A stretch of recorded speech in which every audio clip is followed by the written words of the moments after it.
Alrighty. Let's make sure we're live on these other platforms. Let's see here. Oh, that's not what I want. Let's see here. Whoops. Switch accounts. It should be live there. All right. Sweet. Looks like we're alive, and this is of course going to be whenever you guys want to watch this game, or I should say not game because we're not watching the game, but whenever you want to watch this live stream, hopefully you guys aren't enjoying your I guess it would be like Thursday, or sorry, like Thursday for the guys on the East Coast, but West Coast, a little 940 action. We're going to go about 20 minutes here. And really what I want to do here, I know we got one more game being played, but that game is basically over. By the looks of it, looks like the Clippers are going to win that one 115-91 against the Trailblazers. But I really wanted to go over a couple games today. Really, I wanted to go over two games. Obviously, the primetime games were the games that I was able to watch. Unfortunately, just due to the fact that I had practice and I was coaching. And so I was only able to catch a little bit of the Celtics New York Knicks game. But luckily, as I was kind of watching some highlights and also kind of doing my due diligence and looking at film that I'm able to, or I guess not film, I guess it's just watching the games on record. I was able to kind of skip through some of the parts that I needed to, especially the commercials. I kind of want to get on a separate rant about commercials when it comes to NBA timeouts and all that stuff, but we'll save that for another day. But hopefully you guys, like I said, are enjoying your Thursday morning or Wednesday night if you guys are still here on the East Coast. Like I said, we're going to go over two games, but before we do all that stuff and so much more, please remember to hit that like, share, and subscribe button if you're new to the channel. Again, all that stuff helps us out tremendously here. We're trying to grow this channel to be a little bit bigger than what it is. And with your guys' help and sharing the information, and with, of course, again, I'm loving the support that I'm seeing from you guys out there in the Charge Nation.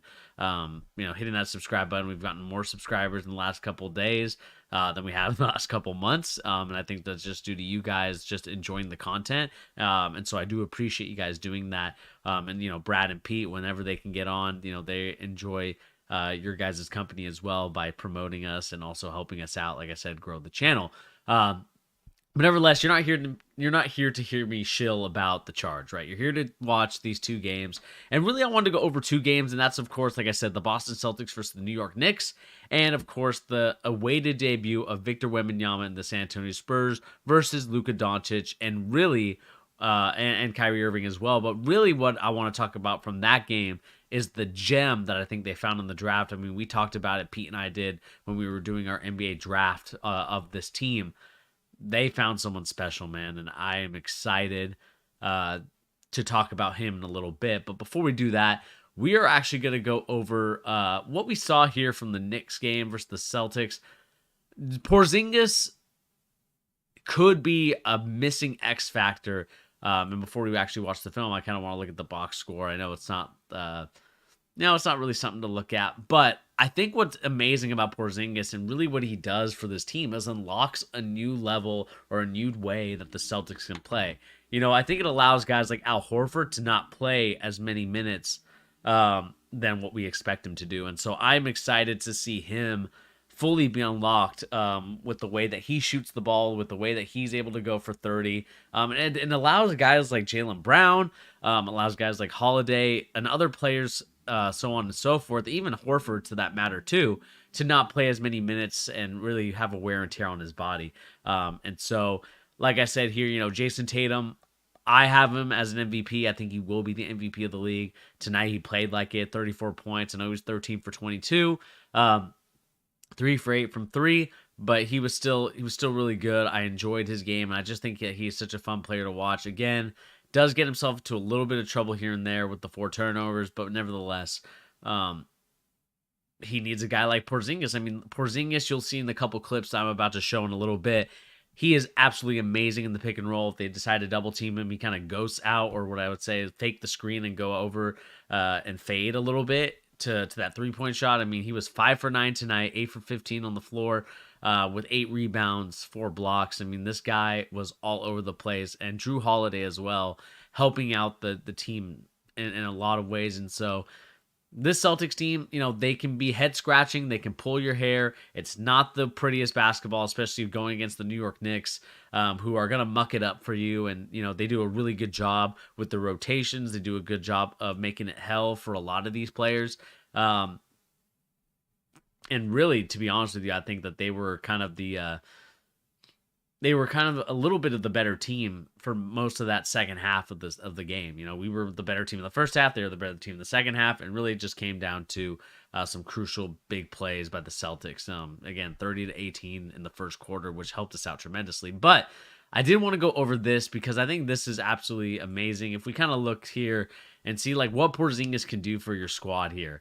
Again, you're getting into like a little bit of a horns action. It looks like the horns action. If you guys don't know, and I wish maybe I'm able to activate it, but as you can see here with Tatum, and let me see if I can rewind it here.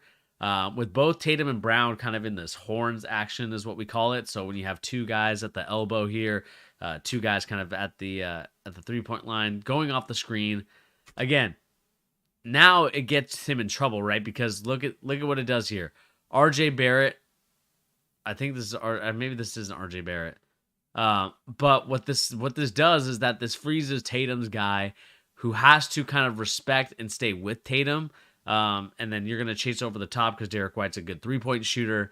And then, of course, Mitchell Robinson. This is a tough cover for a guy that's a little bit more athletic and a guy that can move around a little bit more when it comes to Porzingus.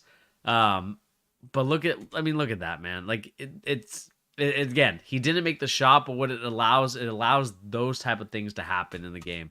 And we'll continue to kind of move on here to the next play, and hopefully it kind of gives us a little bit better stuff. Again, going off the pick and roll one more time, allowing Porzingus to now cut to the basket because now, again, this might be just Mitchell Robinson, to be honest with you, just kind of forgetting his assignment with Porzingus, but it does allow him to get an easy cut to the rim. And I kind of want to find a possession where Tatum kind of goes off of here. Again, right there, allows them to both go. And really, as you guys will see in the final bit of this game, it forced them to not go with Mitchell Robinson in the second half, but actually with the guy Hornstein. I think that's who it is, the number 55 from the Knicks. Because again, you get Porzingus in this pick and roll action, it's game over. And again, Porzingus was a top pick for a reason, and I think a lot of people forget that because he's kind of been in mediocrity. He didn't work out in Dallas. It didn't work out in Washington. But as soon as he became kind of like the third guy or the kind of the forgotten player, and his value dropped down a little bit. His value instantly increased as soon as you play with Jason Tatum and the Celtics. Jason Tatum does make it easy for you, gets you those opportunities and those 3-point looks. Again, does a great job here. Mitchell Robinson, again, having to get stuck down here. Porzingus shoots it. Whether he makes it or not, like, that is an open shot that any coach at any level will take. High school, AAU, like whatever it is. And it really just kind of just solidifies Porzingus as, again, an easy option to go off the pick and roll. Again, we're going to see another pick and roll action here on the wing. Maybe we'll see it. No, it looks like it's just going to go to a back down. Again, they're just kind of leaving him open, which, again, I don't know what Tom Thibodeau was thinking at the beginning of this. This is just not a good adjustment. Like, I understand with Tatum, you want to double team him. You want to kind of have him not score the ball. But I think the Celtics are so good that it just, it gets them a free opportunity and a free look. Really gets them a lot of open shots. And you're going to see here again, coming off a little double there. Right to it. And the pick and roll here.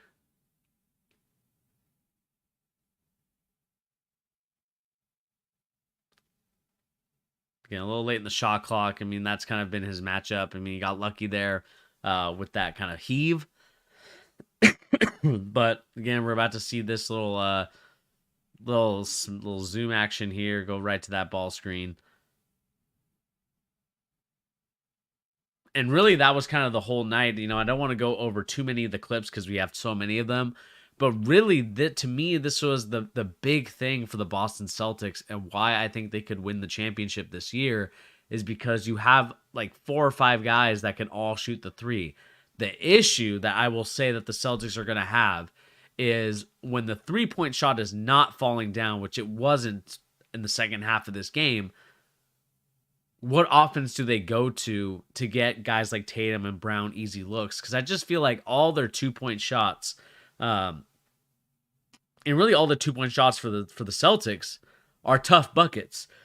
And to me, like, that's not going to win you basketball games. The reason why the Warriors are so good, the reason why the Nuggets are so good is because although they can make those tough 2-pointers, they can make those 3-point shots, they find easy ways to get scores and buckets in these quarters that add up in the end. And you're like, wow, okay, it seemed like they were pretty evenly matched with them, but as you can notice throughout the game, like, they got some easy buckets that helped them out in the game.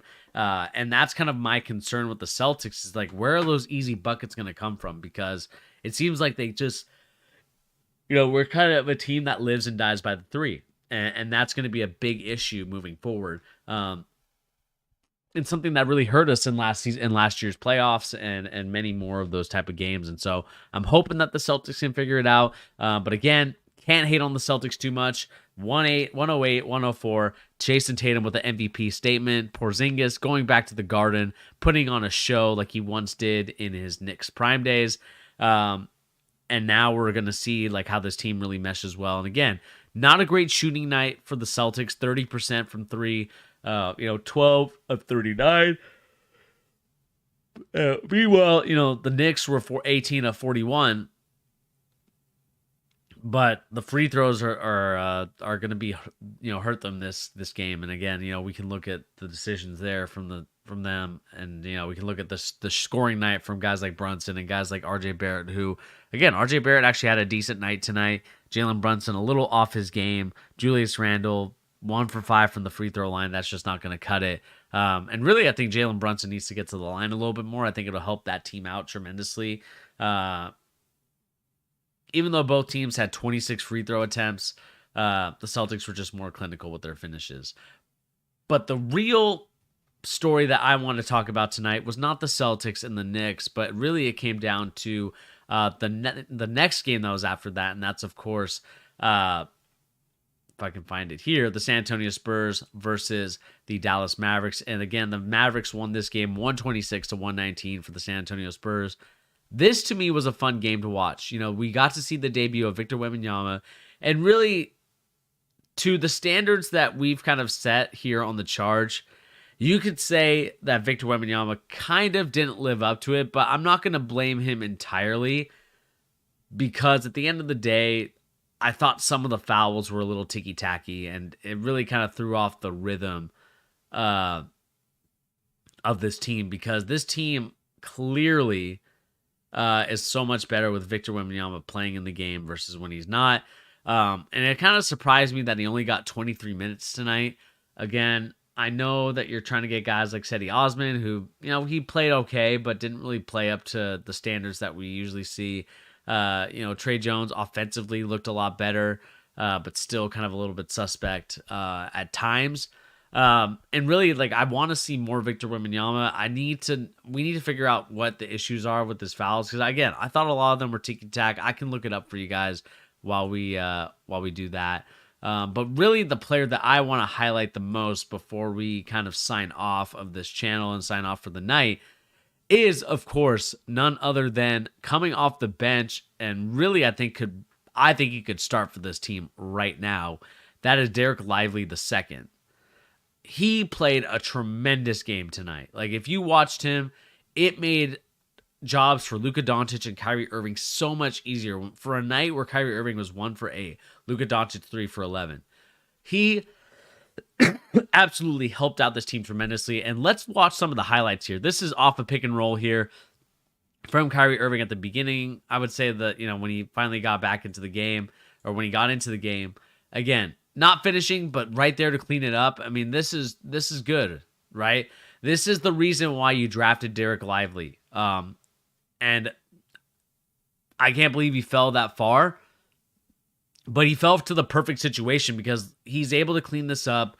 Again, he's not going to be a guy that's going to be, taking anybody off the dribble, but your classic pick and roll, can finish around the rim. He's athletic. That's what makes him very special compared to the other bigs for the Dallas Mavericks.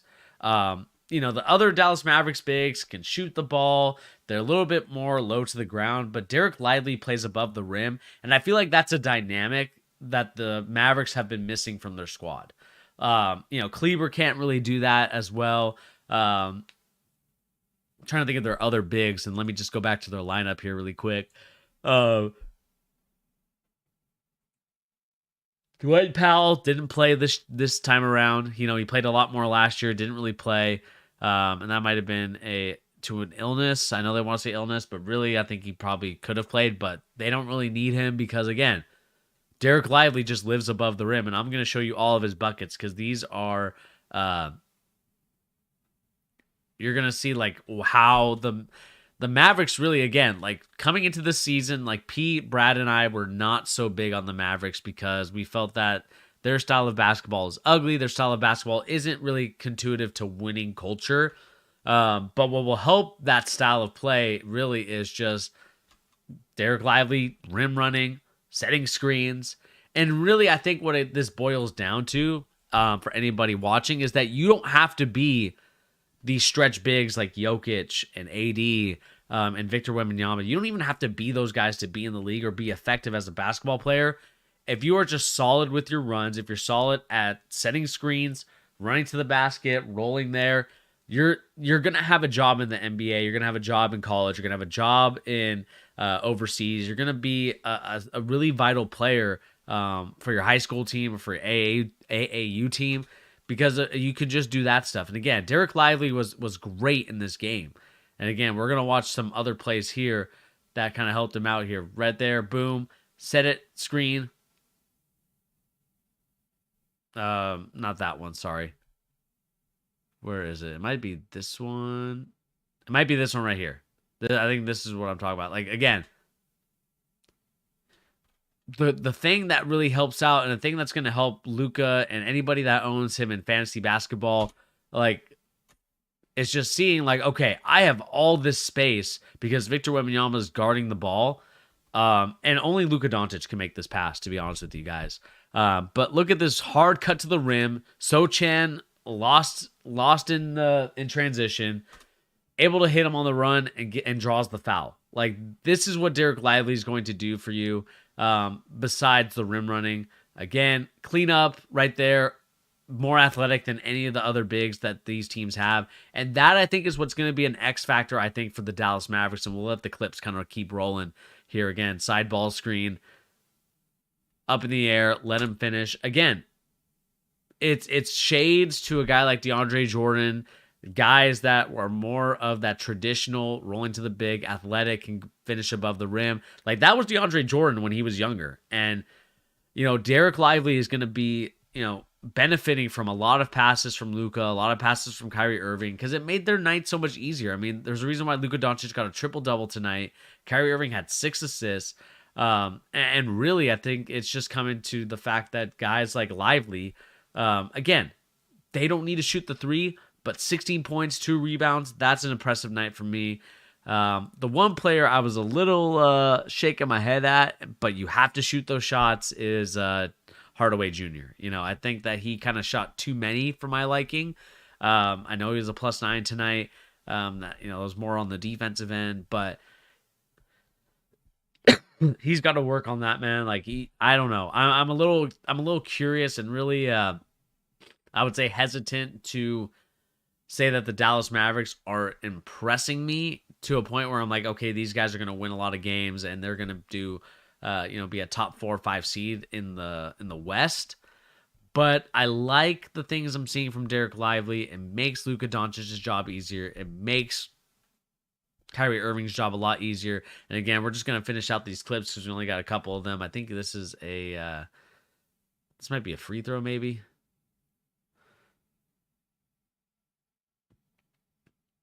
Setting the screen again. Throwing the lob. this like to me, this is what sets Derek Lively apart from any of the bigs that were kind of in that draft. And we'll look back on this draft, man, and we're gonna wonder why Derek Lively was not taken. Um, I thought Cuffs the legend actually said a really good point. Like, this is another Duke guy that's a professional. Like, Duke does a really good job of preparing these guys for the league. And you can clearly see that Derek Lively is going to be another one of these Duke professionals that is going to make it in the league a very long time, like a Plumlee brother. And really, like, again, may have finished that, but athletic, hustles. I mean, how can you hate on a guy that made a huge play there? And again, makes a huge play. Not only did he tip this for an offensive rebound, you got Tim Hardaway Jr. who struggled tonight. But then look at the hustle to say, okay, everyone else is just ball watching. Let me go up there above everyone else because Victor Wembanyama's all the way up. Victor is probably getting that rebound if he's down there. But he's out there finishing, and that's kind of the exciting part for me from Derek Lively is just, again, finishing at the rim, can do a lot of great things, and you can't hate on it, man. It's a very fun player. I'm excited for it. And kind of going back to the Victor Wembanyama thing, I really thought the refs should have just allowed him to play a little bit more. I'm a little frustrated with the way that it was officiated tonight from that perspective because, again, I understand that, Victor Wembanyama is a rookie and he needs to earn some of those calls, but golly, man, like it was just not cool to see him not really be utilized in the way that I think he should be as a player. And so I'm hoping that they kind of figured that stuff out, and hopefully he gets a little more of the superstar treatment because he sat on the bench a very long time. And for me, anybody knows, whether you play basketball, whether whatever sport you do, whatever even thing that you do, whether it's a task or whatever, you need to build a rhythm to get yourself going. And I just felt like Victor could never get himself going except for that little spurt in the fourth quarter, where he had that 3-point shot, he made the dunk, got the and one, and that was when I thought, okay, Victor is showing you like what type of player he can be. But unfortunately, he kind of got screwed by some of the calls earlier, and that just kind of stifled the Spurs to where they're at now. And yeah, I mean, that's kind of it for I would say for day number one, or really the real day for the NBA, right? Where there's more than just a couple games going. The Hornets winning their game against the Hawks. Pacers won against the Wizards. Magic continue to kill. And again, the Rockets, such a young team. I think we're going to talk about that on the weekend. Heat get a victory over the Pistons. Timberwolves lose. Kind of disappointing to see. Thunder looking like the real deal. I know Chet got crossed, but he's on my fantasy team, so I plead the fifth to any negative stories on him. But again, it wasn't a great night, I would say, for even any of those players that we talked about. Chet versus Victor Wembanyama. Chet 4 for 7, 11 points. Didn't really do too much, but still plus 14 on the day. And so I think that both of these guys are going to take time, and I think that's what a lot of people don't realize. Like, I know that maybe Brad and I and Pete can be hyperbolic in terms of, Victor Wembanyama is going to be an all-star right this season. Obviously, they need to build into it, and we're kind of we're hyper polarizing it just because of the fact that we see them in preseason. They're dominating, they're balling out. But we understand that it takes time. It's not something that's going to be done right away. And so I think everybody needs, and even including myself, let these guys develop. Let these guys do what they need to do. I'm excited for the rest of this NBA season. Tomorrow's games, I think, are a little bit more lax. We got the 76ers and the Milwaukee Bucks, I think, in their first games, if I'm not mistaken, for those two teams. Then we got the Phoenix Suns and the Los Angeles Lakers in what should be a fun showdown. I'm excited to see who's going to put on a show. I think this one actually might be at LA. This might be in Lakerland. It looks like it's going to be a Lakerland game. Let me know in the comment section who you got winning that game. And again, so many fun games. The Kings 130-114. Trailblazers losing to the Clippers 123-111. I just want to quickly check out the box score from this because I just want to see who dominated and who didn't. Looks like it was a Paul George night, 4 for 7, Kawhi Leonard 5 for 5, efficient 23 points. Covington, again, gonna be fun to watch. And Russell Westbrook, hopefully, as they say, getting his lick back and proving all the Laker Nation that he is a good player. Anyway, guys, that is going to do it here for the Charge night recap, I would call it, or whatever you want to say this is. A lot of fun watching it. Again, check out the gem that is Derek Lively, a professional, a guy that's going to help Luka Doncic and Kyrie Irving so much in Dallas, and Porzingus unlocking a new way that the Celtics can just get easy looks for their big. Again, if he can shoot like that every night, if he can be efficient like that every night, it's gonna be hell for a lot of these teams trying to beat us for the NBA title. I think it's gonna be a fun one to watch. But anyway, guys, like I said, my name is Bernie. Thank you once again for joining us here on The Charge, giving you the latest NBA news and rumors and also basketball opinions. Please remember to hit that like, share, and subscribe button if you're new to the channel. Again, all that stuff helps us out tremendously as we are continuing to grow here on YouTube and other platforms. Again, be on the lookout for things that we'll have. I want to take advantage of some spaces on Twitter and really do that stuff as well. If you guys feel like that'll be a better, trying to think of the right word, it could be better for, better for viewership if you feel like that's more of a platform that you guys would go to, and also uploading some videos there as well. Anyway, guys, like I said, my name is Bernie. Thank you once again for joining, and we'll catch you.